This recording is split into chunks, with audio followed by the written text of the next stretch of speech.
Čia šitam lauke skirtingai nei daržuose, tai laikom taip pat gyvulius, bet ganom biški skirtingai žiemos laikotarpiu, nes daržuose mums reikia, kad išdirbtų dirvą.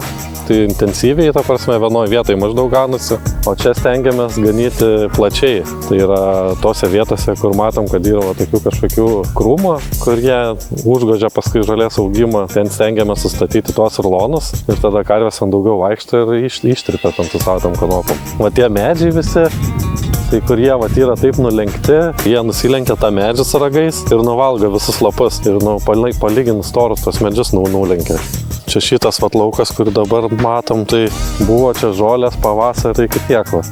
Su traktoriu važiuoji, tai net nesimatė, kur važiuoti. Kaimynai čia atidavė tą lauką, jisai čia nuo sovietų laikų niekas čia nedaryta buvo jame, apaugęs visas, tai va dabar po metų laiko jau va matas biški vaizdelis. Geresnis, tai aš manau, kad čia po kokių 3-4 metų tai viskas blizgės. Bus taip pat kaip pas mus ten, kur filmuota buvo prie upės, tai ten realiai buvo toks pat irgi vaizdas, kol mes neužleidom jaučių. Tai vat jaučiai jie sutvarko visą aplinką, kad būtų gražu ir malonu vaikščioti. Realiai čia galim būtų pasisamdyti įmonę, kad nufrezuotų viską su traktoriu ir iš karto būtų gražu. Turbūt kelias savaitės darbo būtų, belekiek kuro sudeginta, o belekiek CO2. O esi karviam, tai viskas lėtai vyksta. Bet realiai nieko nereikia daryti. Guli savo ant pečių, o jos šiandien viską dirba. Tai va, čia toks yra pozityvus momentas, kad va su gyvuliais gali aptvarkyti tą aplinką visą. Tai čia dėl tų daugiamečių pievų labai yra didelė triukšmai visur, bet mums tai čia yra didžiausia nauda tos daugiametės pievas,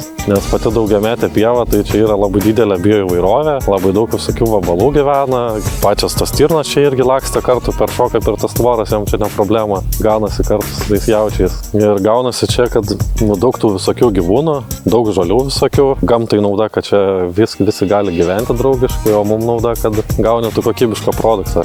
Jaučiai valgo, bet ir daržus jos važiuoja taip pat. Iš tų pievų gaminamas kompostas, ten paskui miltai gaminami ir gaunamos trąšos. Tos daržovės taip pat gaunasi kokybiškas.